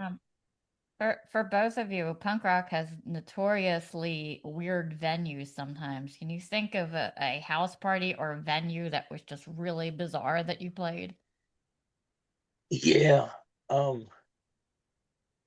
Probably the Pariah House down in Philadelphia. There were two shows that were really weird that I played. We played the Pariah House down in Philadelphia, and it was so packed with kids. Like, it was in a basement, and it was so packed that there were people. I was just pressed up against my amp and the drums, and then there was a girl right next to me. And I couldn't even see the set list, so I gave her the set list to hold for me. And we're sitting there, and that place was swaying back and forth, and we're just in there. We played. It was such a hot box, too. We played that show, and I just was like, wow. I said, do you guys do this all the time here? And they're like, yeah, we do it every weekend. And it was like, and they did. They Wow. had this like little merchandise thing set up in the front rooms. There were rooms upstairs that people would crash at and everything, and it was like really organized house, that had this party, and I was like, wow. Because I did play a couple Philly shows that were really like on the shady side years, earlier, some of the Stalag shows that I played, were kind of rough ones, and there were a few Stalag 13 where that they had him down there, and there were a few rough show places that I played in Yeah. Philadelphia in my day. So, Yeah. but one of the places that was a weird show, we got booked at a place called the Shrine in New York, and it's in Harlem. And we got booked there, and it was on Thanksgiving Day. So we rolled up in there, and we were there. It was with the Pork Dukes, and we get in there, and we come in, and there was the guys that ran the place they were West African, and they were really tall, and this black guy, I get in there, and he's like, come, he goes, we make food for you, and he told me, they walk in, he made a whole Thanksgiving dinner, and Oh, we were wow. like, wow, this guy went out and made us Thanksgiving dinner. So we ate there, and the other bands ate, was in there, and we're sitting down in the basement waiting to go on, and there was like a calypso band playing upstairs, and we're sitting down there listening, and they're like calypso music for a while. And the guy comes down, he goes, "Okay, you're gonna go on like 15 minutes after this band goes off." So we're listening, and all of a sudden, this calypso band starts playing this like calypso kind of version of "Sweet Child of Mine," and then they play like this thing of "Welcome to the Jungle." We're laughing Jeez. downstairs, like, "Hey, they're getting us ready. They're getting ready for us." Right. Yeah. So my my come down. I go up, and I look out, and I'm like, "Wow, it's packed." I come downstairs. I said, "Wow, it's packed out there." And my drummer and my guitar player said to me, they said, "Yeah, but did you look out in the audience?" I says, "Why?" He goes, "Because there ain't no white people here." Oh, I'm jeez. like, I said, "So?" I says, "Let me tell you something." I says, "This happened to Buddy Holly already." I says, "White man didn't invent rock and roll." I said, "Black man did." I says, "We're even playing two songs by Eddie Cochran." I says, "So let's go out there." I says, "Just play our music. Let's just go. Let's go, guys, now." So we went up and took the stage, and we started playing. And by the second song, they're all standing. By the fifth song, they're all dancing and all yelling and clapping in between songs and dancing their way to Insubordinate and other kind of songs that we're playing. And we do have like a kind of really calypso kind of way that we could play this song called "If Looks Could Kill." So we did it like a calypso version, and we just like did our kind of like, I says, "Play it this way, how we goof around at practice, play it that way." And so we switched stuff around and just played that set. The way that they paid you was they took this really big plastic glass and they passed it around the place, and everybody's just throwing down money in it, throw all this money in, and then the guy comes back, gives us money, and we got like, I think it was $475 No, for wow. us, Yeah. and he gave that for us for playing. And he goes, "That's what we collect out there." And the guy, I walk on stage, and he comes down, and he picks me up, he kisses me on the top of the head, he goes, "That was so great. We want you to come back." I'm like, "Okay, we'll come back." So I sold a couple records and CDs and stuff while I was there to these people, and a couple T-shirts. And then the Pork Dukes went on. Well, the Pork Dukes, they're really musicians because they were studio musicians. And they went on, and they were incredible. They were playing House of the Rising Sun, which is one of the songs they play on the second album. And just, they were entertaining as hell. They were just crazy entertaining. And that place was roaring. And even with them singing all their dirty songs, Big Tits and Tight Pussy and all them songs, and you know what I mean? Because one song's reggae and stuff, Yeah. they took that place over. It was so great, that whole thing, that whole show. And they got a big, big cup full of money. And then That's afterwards, the guy had says, "Come, I want you all to come up to our other room, our private room."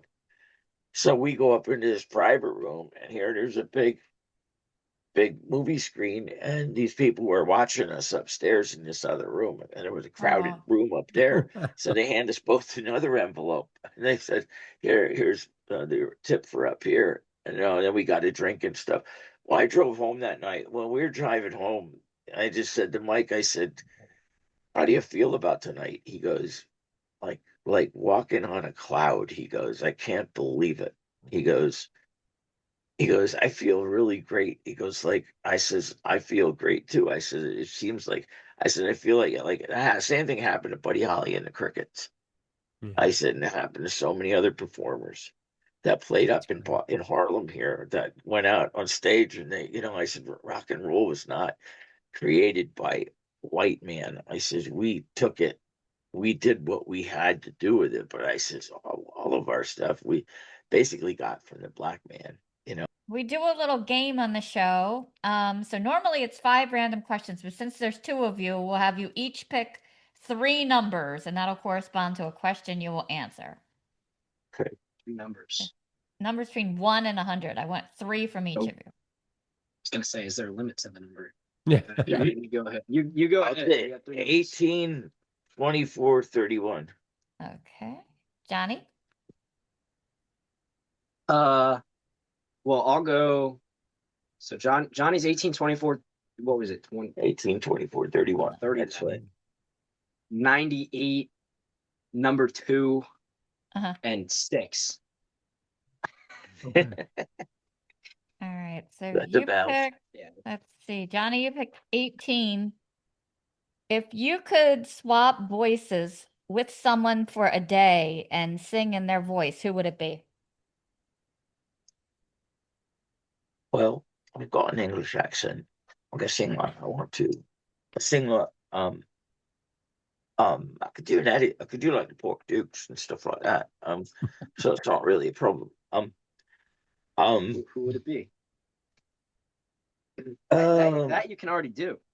Yeah, that most of the time I can do. But I don't know. Who would I want to sound like?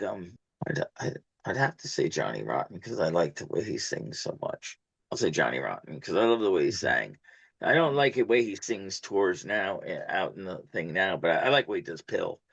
But the Pistols, he yells too much now. But years ago, he was great. His voice and the way he made his voice stretch and, singing and using his tongue and, just the way he did. It was great. Yeah. Him and Joey Ramone. Joey Ramone's hard to Well, that's a copy good too, one, but too. it's another good one. All right. That's really a good one. I should say. Let me skip it. I'd like to sing like Joey because Joey's voice was so hard to sing like, and he treasured his voice, and he never wanted to sing the harder punk. He wanted to sing the softer stuff, and because he was great. Love Joey. I miss Joey. He was awesome. All right. 24. If you were ever given a nickname, what was your favorite one? There's always called Johnny or Johnny Rotten. My favorite one. Johnny Styles. Yeah, That's Okay. my favorite one. My Johnny Styles is my favorite. Yes, because the Pork Dukes. Let's see. You picked 31 31. then. If your pets could talk, what story would they tell about you? They would tell you that I'm very loving, honorable, and loyal to them. I put them ahead of a lot of humans because I treasure them more than humans because we never had people like that in my planet, like that are down here. There aren't people like that on my planet. So I like dogs and cats a lot better than some people, I'll have to say. But yeah, no, I love animals. My animals would say that I am very loving. I feed them all. I have 2 ferrets that I take care of. My daughter's ferrets, and both of them are hypoglycemic in a sense like me. They have to take medicine and I have to eat candy so that I don't, go over. Go too low in my sugars. I have to eat a little Right, bit of right. candy every Yeah. now and then. The same goes on with my ferrets. I have to do that with them. Yeah. So I Okay. love Andrew's going to animals. make me go So all the way to the back page. We got 3 Oh, questions yeah, for the drummer. Here we go. Okay. All right. I- 98. Have you ever tried to do a do-it-yourself project and had it completely flop? Yeah, this was, I mean, I never got far. Obviously, I don't have as much experience as, say, Johnny here. But I tried picking up bass. Well, I still do, but this was a while ago where I actually tried to do something with it instead of just playing random songs off of tabs. But yeah, I tried recording everything, and it never went anywhere. I don't even think I released any of it. It was all I still am too afraid to sing, so it was all just literal drum and bass. You can't really make anything with it, especially me. I wasn't creative enough. Maybe now I could figure something out, but yeah, I wouldn't even call it a flop. It didn't even go anywhere in the first place. you should see it was a the good kid's try. brilliant. He took his car apart. Oh yeah. And he took this car apart and he put the damn thing back together. He's 16 years old. He pulled the Hey, engine out. wow. God. That's nifty. Whoa. Yeah. Yeah. Kid's smart. Boy. Yeah. Well, I'm over here trying to figure out how to change a tail light. Yeah. All right. So number 2, if you could swap wardrobes with any celebrity, who would it be? Wardrobes is hard. Man. Maybe you can wear Wardrobe. Johnny's pants. Yeah, I was looking at those. I had hair once that matched that. I buzzed my hair and I had it dyed leopard print. I guess I kind of would say Johnny, honestly. If you're calling him if he's on the pedestal of that. I was looking at those. I was like, I could put in those just now. That clears it up, I guess. Okay. I got a fan who dresses just like me. Yeah, I don't think I could come up with another one, so we'll set it at that. Yeah. All right, and you pick last one, 31. Have you no, I think- ever tried to imitate an accent? And if so, which one?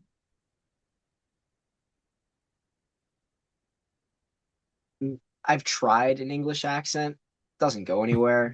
I don't think I could even do it now. But I don't sing, so I don't have any reason to imitate any accent because I can't even sing with my own voice. So I don't think I have even done that, honestly. Yeah. That's a good Johnny question though. He was already doing that before you asked the question. Yeah. That's right. Oh, That's right. It's not fair with me though. Duke stuff. My aunt was around. We had an aunt, as we'd say it, her auntie. Yeah, we had her around all the time when we were young, and she used to always talk, and I was so fascinated by the way she talked, and I just learned, and I'd always pick it up every time she was around. I'd pick up little words, and then I was just so amazed, with the British accent and the Beatles and just everything. I learned to mimic it from records and all kinds of things that I listened to. You had some firsthand experience. I did not have that. So my aunt was the one that really gave me the whole inspiration to do that. So yeah, whenever we do a review and it's a band from England, we push really hard to do an interview because we love talking to English people because they say stuff like, "I don't know, do I?" And I just think that's so cool, like ending with a question like that. It's great, Yeah. Oh, well, they make fun of us, How are you? How are you? How are you? Everybody wants to. Yeah. How are you? I know. Well, I love their sense of humor. It's great. Yeah. Yeah. Oh, a lot of things I said, over there. I said they speak about, when you say walking on the footpath of the pavement, and, it's just so dodgy and, all kinds of shit, And England over there now, English punk thing is you call some, hey, what's that, you bunch of cunts. These fucking bunch of cunts, how you doing, And not saying being disrespectful to your partner over there, but that's just the way it is, and it just makes me laugh, you know. Yeah. Johnny will occasionally turn British or with the English accent at practice Yeah. sometimes, especially after Hey, I don't blame him. I don't blame him. Yeah. some Herman Hermits. Yeah, yeah. Dutch. Yeah, we always do a Herman Hermit song. I love Herman Hermit, so we do covers of them. All right. Well, we hope to catch you guys out there. Andrew, you All as right. well. And I love that you're passing the torch and bestowing your wisdom on the younger generation. That's well- so important. Falling on deaf ears.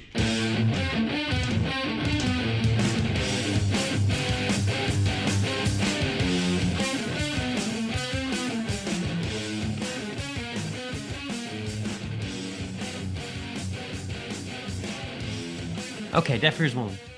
This is Pamplemousse with Porcelain. A few things have stubbornly stuck with me from my years of taking French in high school and college. Most of them, for some reason, science may never explain, are food and drink words, a handful of curse phrases, and how to ask where the bathroom is, which kind of feels like the essential survival kit if you're ever stranded in France.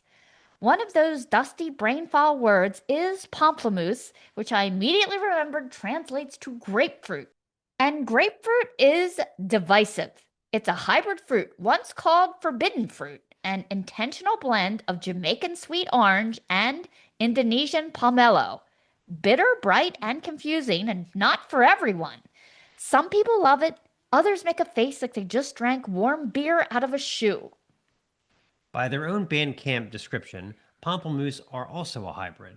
A blend of R.L. Burnside, Unsane, and George Michael. In interviews, they cite influences like Liars, Fugazi, and the Gun Club. At this point, I thought, what a mixed bag of nuts. I grabbed a spoon, leaned in, and hoped I wouldn't squirt anyone in the eye. Porcelain is the fourth album from this Lorraine France duo, clocking in at 9 tracks, most land in the tight, punchy 2 to 4 minute range, with 2 tracks stretching out into the 5 to 7 minute zone. Tracks like Every Story Has an End kick off with a distinctly 90s feel, pop-adjacent grunge. All jangly, sing-song guitar lines firing off quick repeated notes. The snare taps underneath like a woodpecker knocking, tight and insistent. Then the kick drum locks in, and Sarah Lenormand shifts into a full, slightly mid-paced slam, while Nicholas Magi's guitar keeps cycling through that same melody that becomes more haunting with each repetition. Magi's vocal sits right at the center of the mix, light, smooth, and draped in just enough echo to feel microdose mushroom hypnotic. Midway through, the tuning and tempo downshift just a hair. The vocals stay pop-hooky with a tinge of sadness. Magi's guitar changes in its repeated cycle to those rising tremolo tones, bringing the anxiety riding over Lenormand's unrelenting percussive pound as the whole track tightens, quickens, and finally surges towards its peak. Another favorite is The Big Speakers, which hits the ground running with Nicholas Magi's crunchy rapid-fire guitar riff cycling like a spin cycle. The pattern stretches and smears into a buzzing tone that warbles like a drunk trying to walk a straight line and barely holding it before snapping back to the original riff. Meanwhile, Sarah Lenormand keeps the snare punches sharp and solid, locking into an off-kilter pattern that feels slightly sideways. The vocals drift in from a distance at first, hazy but urgent. Midway through, a few well-paced drum fills open the gate. The guitar breaks into a series of wails, almost wolf howls, each one punctuated by a rapid stick strikes, heavy slams, and cymbal sizzles. A low sustained single-note guitar note hangs in the air, holding tension just long enough before the track takes off one last time. And it all ends in a feedback squall outro that feels exhausted but deeply satisfying. Let's play a clip. This is The Big Speakers.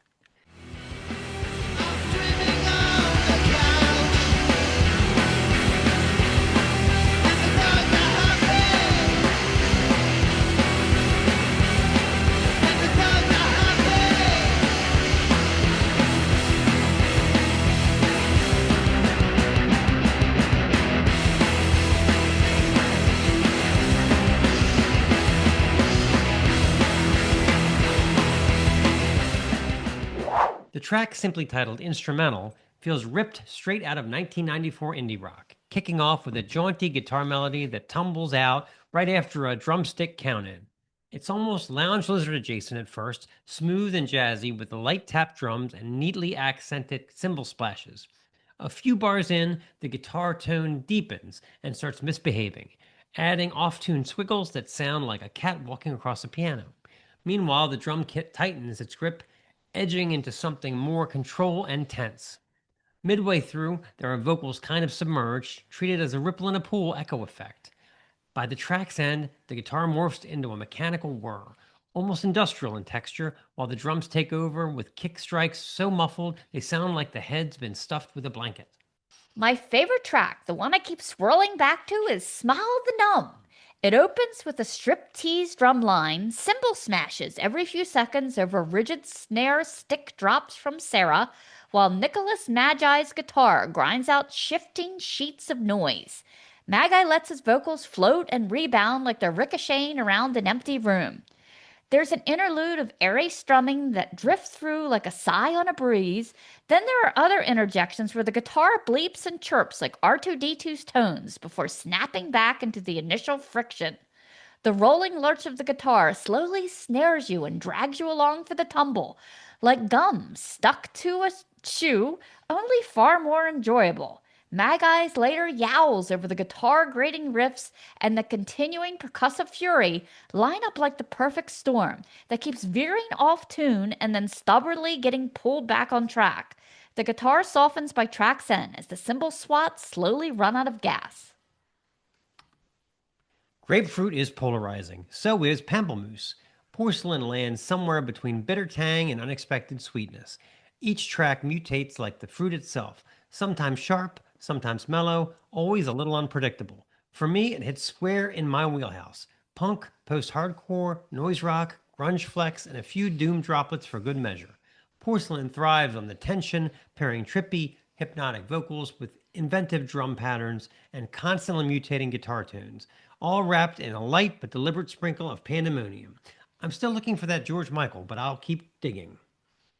Let's play a song. This is Smile the Numb.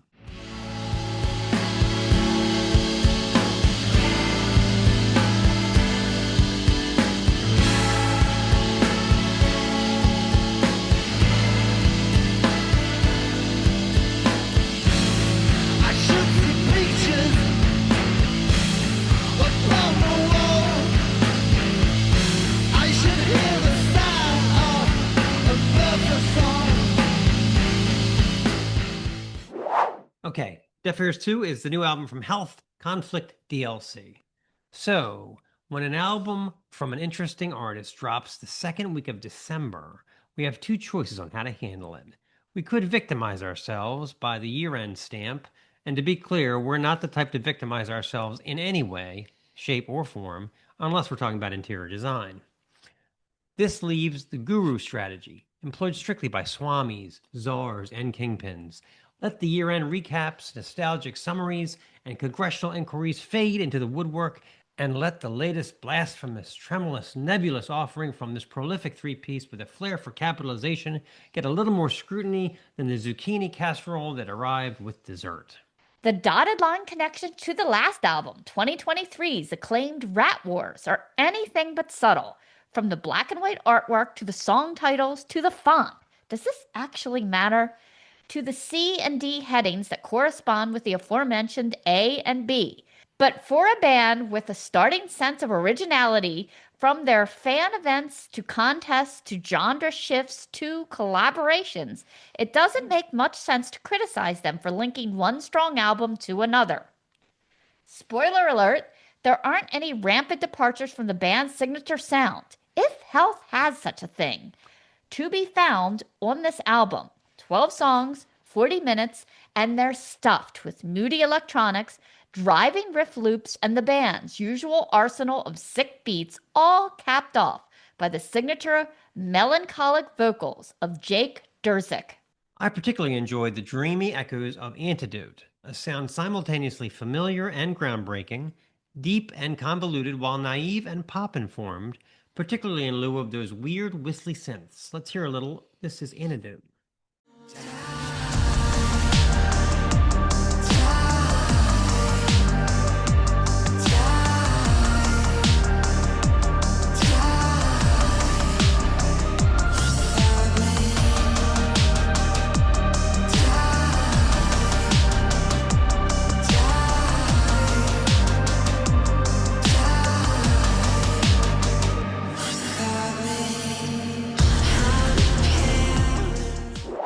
longest cut on the album is worth mentioning. The closer wasted years, wastes no time, nailing us to a sonic wall of simple chords bolstered by 1,000 layers and Duziak's enlightened bemoaning.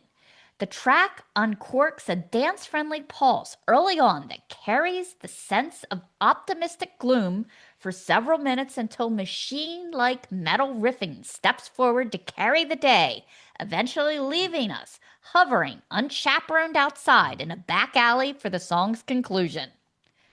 Of course, the irresistible banger of the record that I spun 1,000 times would have to be Shred Envy, a bona fide dance your ass off modern take on the 80s goth dance erotica built on a rave-ready beat that sounds marvelous under Duziak's informed bellyaching. Okay, at this point, in an attempt to shamelessly entertain both the band and their fans, please find a list of complaints about health that I was able to dig up. Jake Duziak's voice continues to ruin an otherwise appalling sound. The music makes me feel culturally circumcised. Jake Prozac of Alternative Hangnail. I'm glad to see the band is having fun on their socials. As for the music, I'm half tempted to actually play it. Ian Langley, Apocalypse Boring. I thought the Deftones broke up years ago. Claudia McNicknick, My Birthday is Ruined, print edition. Let's play a clip. This is Shred Envy.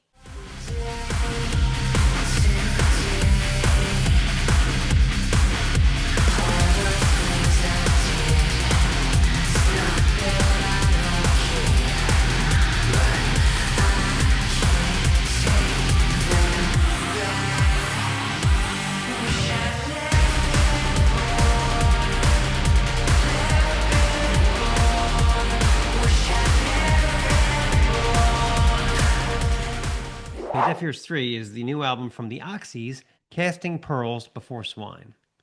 Even as we get older and wiser, there's always those temptations we can't seem to avoid.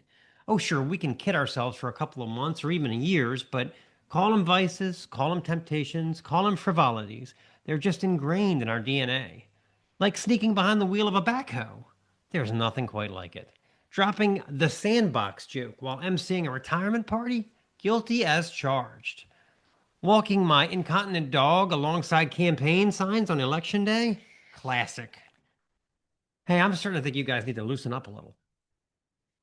Anywho, another distraction that challenges my center of gravity every few months is unabashed, sleazy punk rock. I'm talking jet black hair, unnatural cheetah prints, studded dog collars, lyrics about spray painting cathedrals and rampant tax evasion, the whole 9 yards. Enter the Oxys, a 5-piece from Austin that's made its way onto this monthly playlist, seemingly from somewhere. The old school songwriting chops and feral attitude is undoubtedly fueled by OG sleaze punk Ginchi. I mean, he's in a band called Sylvain and the Sylvains, for God's sake. And their latest album on Cleopatra is entitled Casting Pearls Before Swine. It's packed with 10 barnstorming punk nuggets bound to get your butt shaken while causing your aunt to question the validity of her own driver's license. Come on, Ethel. That's your Froyo discount card, you nit. It's a high-energy take on a classic sound, fueled by the melodic rasp of frontman Phil Davis and the stout twin guitar tandem of Ginchi on lead and Genocide on rhythm. Intros and verses are sticky and addictive. Choruses are shout-along memorable, and the solos are packed with hook-laden melody. For instance, the track, Long Shadows, is built on a simple set of slashing chords electrified by Ginchi's earworm fills and the aggressive percussion of Chris Alanis.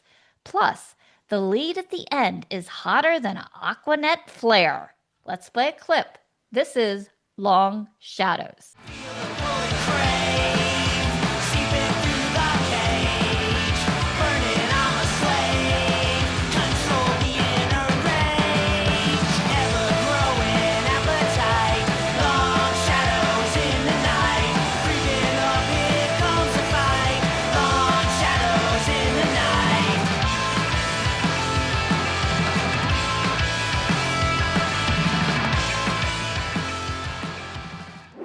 The band isn't afraid to take chances lyrically, perhaps best evidenced by the true crime story entitled Eaten Alive, The Ballad of Joe Ball, centering around Davis's great uncle, the Butcher of Elmendorf. And while the subject matter is insidious on its own, the superb arrangement, curious organ accompaniment, memorable riffing, and impromptu pig grunts indicate this one's an obvious album centerpiece.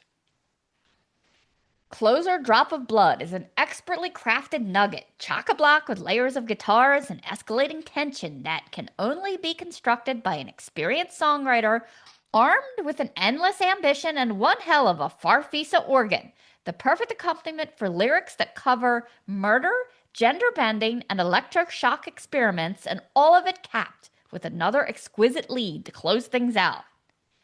At any rate, get over to the Oxys Bandcamp page and snap up this latest album along with one of those nifty "The Pills I Take" t-shirts. Take our word for it, in a world crowded with supposed rock and rollers penning anthems about subscription fraud and VHS piracy, this dark collection of well-crafted songs and old-school attitude are strong enough to get your mind off those QVC bargains once and for all. Well said. You fall down dead. Lovely, lonely, touch lips run red. Murder in a blue world. A forbidden orange.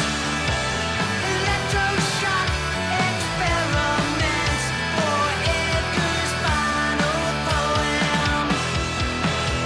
A drop of blood to die loving. And there it is. 2026's first show is in the books. At least we're not interviewing. And we have a cat. You're not. He usually just comes for interviews. We're not We're interviewing. very late to the proceedings. This is actually the very end. This has been the Snaggletooth Rock and Roll Podcast. Special thanks to Johnny and Andrew from The Clap for appearing on the show. I think they have a few t-shirts left for sale, if I'm not mistaken. So you can get those from their Bandcamp page. A Snaggletooth theme is courtesy of Jens Kemgren of the Firebombs. Deaf Ears theme by Tim Green of the Fucking Champs. Season 4 artwork courtesy of KC Angel. You can find him on Instagram at KC Angel Art. Deaf Ears bands include Health, The Oxys, and Pamplemousse. All content 2026, the Snaggletooth Rock and Roll Podcast. White Russian, I haven't a clue what you're talking about. This is the Snaggletooth Rock and Roll Podcast.